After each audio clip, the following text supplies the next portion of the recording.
I'm Joseph J. Erdo here at the Kia Luxury Lounge with my Breakthrough Entertainment co-hosts Dave Isaac, Greg Isaac, and Trisha. And right now we're excited to be joined by Kirk Morrison. Thank you so much. You haven't memorized that yet? I have. Yeah, that's what I was wondering. How many times have you done that and you haven't memorized it yet? I'm on the radio, and you know, you don't have to memorize anything on the radio. There's truth. So is that a live read? But what I have to tell you is if he doesn't read it, do you know what my husband did yesterday? What was that? Simeon Rice was here. Yes. And he goes, now joining us, Simone Rice. Simone Rice. I love it. So, see, I should have had the paper. Now we read it. Absolutely. Live reads. I love them. Yeah, so, you know, tell us, do you have a prediction about tomorrow's game? Are you able to share something with us? Yeah, I mean, it comes down to me as I've been breaking this game down all week. You have two clashing styles. New England, a team that's built upon their head coach and quarterback, Bill Belichick and Tom Brady, respectively. And then you look at the other side, the Seattle Seahawks have been built with their head coach and their defense.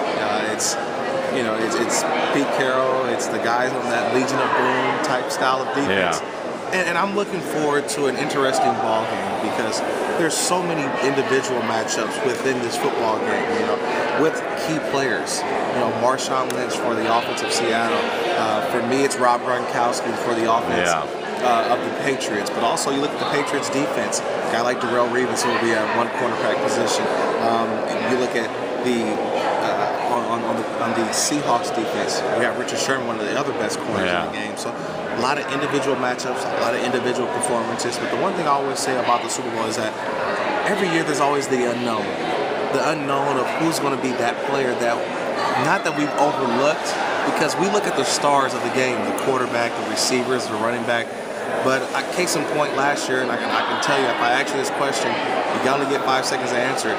Can you name last year's Super Bowl 48 Super Bowl MVP? Last year? I want to say Russell Wilson, but I don't think it was. I think it was actually, was it Lynch or Sherman? It was actually Malcolm Smith, a backup linebacker, who took home the MVP last year of the Super Bowl. He was a backup linebacker. He's not starting in this football game tomorrow, but he's on the Seahawks. That's what I talk about. That's interesting. With guys who play in this game, because you don't know who's going to show up on the biggest day, the biggest game. And that's what I'm excited for, because we know the stars, but it's always that one guy who we haven't thought about. And all of a sudden, we're like going through our media guys and say, wait, who was that again? And that's near and dear to your heart, being a former linebacker. Yes, absolutely. Defense wins. Yes, defense wins this game. But, you know, I think it goes both ways. I mean, you look at, I think New England's defense is very underrated. Seattle's offense very underrated as well. So to me, I look forward to a fantastic football game. And I look forward to seeing someone's legacy keep going. Because we're either going to have a repeat champion or with a New England win, we're probably going to have a lot of talk of the best quarterbacks ever played. Exactly. And the best head coach to ever coach in the NFL. Makes sense. Because Montana with 4 rings, and tomorrow Tom Brady could reach that as well. Now, you know, 2 weeks ago, though, it was special teams that started the comeback, right? I mean, who expects that? Special teams to come forward like that in such a crucial situation. That's pretty, I mean, I guess everybody, if you play the game, you expect everybody to come forward. But to me, that was kind of cool, because sometimes special teams is your unsung hero. Well, also the coaching where they had the fake field goal that got them right back in. Well, you got I understand that it's always it's 3 phases to a game. And, you know, in football terms, you always say, we got to win at least 2 of the 3. It's very hard to win all 3. It is. But whoever gets the edge in 2 of the 3 usually win the football game. So offense, defense, but the one most important, like you just said, is special teams. And special teams have driven both of these teams. You look at Seattle to have the guts to call a fake field goal and to get a touchdown. That ignited that team. If they don't get it there, they probably lose that game in my eyes. But that ignited that offense, ignited that team, ignited that stadium, that crowd. One thing about Seattle, they always have those kind of plays in their pocketbook. And Pete Carroll's not afraid to call them. Now, on the other hand, you have the New England Patriots. And I always say this one thing, when you look at the Patriots, always one of the smartest football teams. They're smart players. You don't see a lot of times you say, wow, that guy was fooled. Because they go about their business in a way in which they're prepared for all situations. And so I'm looking forward to that matchup on special teams, because each team has some guys who make a difference in special teams. Guys like Ricardo Lockett, you'll see a lot of. We talked about Malcolm Smith. The Pro Bowl special teams player for the New England's Matthew Slater, a guy you don't hear his name a lot, but in football circles we know the guy who keeps that special teams group going. So he's another guy as well that, on those special teams, they'll be the ones to kind of be the factor in how this game plays out special teams wise. Yeah. Now, I have two very important questions for the entertainment crowd. Yes. Okay, number one. Okay. Everybody I know in football, you guys keep your physiques great. But Super Bowl Sunday is cheat day, right? For most people. Right. So, what is your favorite cheat day snack or food for Super Bowl Sunday? Oh, wow. I would have to say, for the beverage part would be the margaritas. You have to have margaritas at a football. Yeah. I'm not really much of a beer guy, so margarita guy for me. But also, I think the easy one is just chicken wings. That's just the most of that.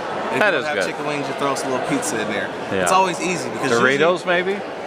maybe. Yeah. You gotta Oh, think, the Doritos commercial. Yes. One of them is really awesome. That's it. I saw a couple of them already, so they're going to be good. But the one thing I say about Super Bowl Sunday is this.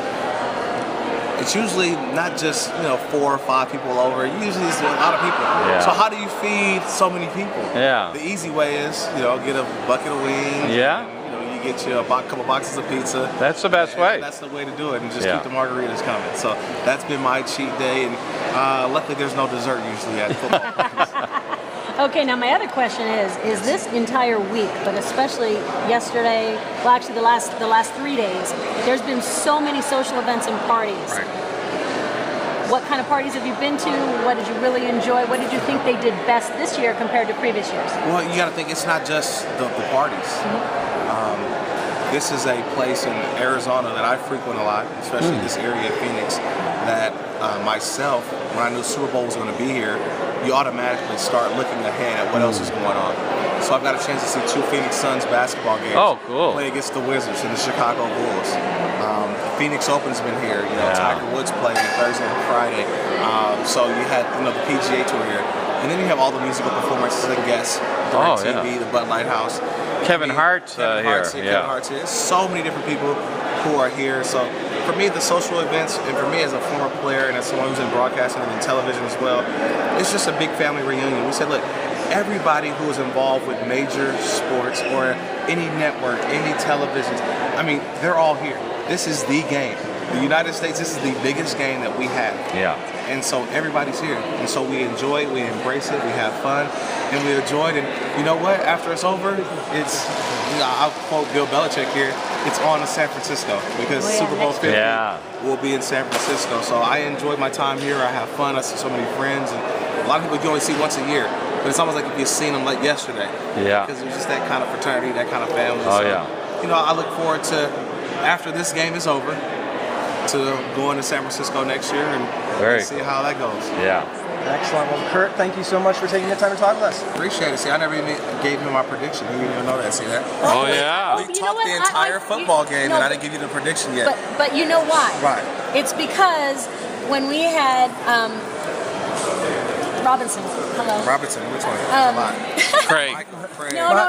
Michael Robinson. Michael Robinson. I got it. He has to give his prediction tomorrow. Right, for NFL so he Network. was right for the NFL Network. Yes. So when I saw that you were here with the NFL, I wasn't sure if you might be under the same restriction, and I didn't tell him you weren't. So yes, we need not only your prescription or prediction for who's. Well, I'm a nurse, so prediction for who's going to win. I'd also like to know the score you think it might be. Yeah, the Patriots 31-17. Oh, that was quick. That was easy. That was quick. Honestly, I believe that this is a game that about legacies. The last time that New England was here, they lost the Super Bowl. Right. And it could have put them as an immortal team, a team that would live on forever. They had the opportunity to go 19-0, something that had never been done in NFL history. Yeah. And they lost to the New York Giants. Just being here, I think, and with everything that's happening with the Deflategate, the legacies of Bill Belichick, Tom Brady, I just feel that they have so much motivation. Yeah. I've never felt that when you go into a football game that the New England Patriots have something to prove. Yeah. I think Seattle's already proven it. They've already come in and say, last year they were the kids that had the underdog mentality. We got to prove everybody. And all of a sudden this year, for me, for the first time, I think, New England Patriots have something to prove. I think they go out to win 31-17. Very cool. Thank you.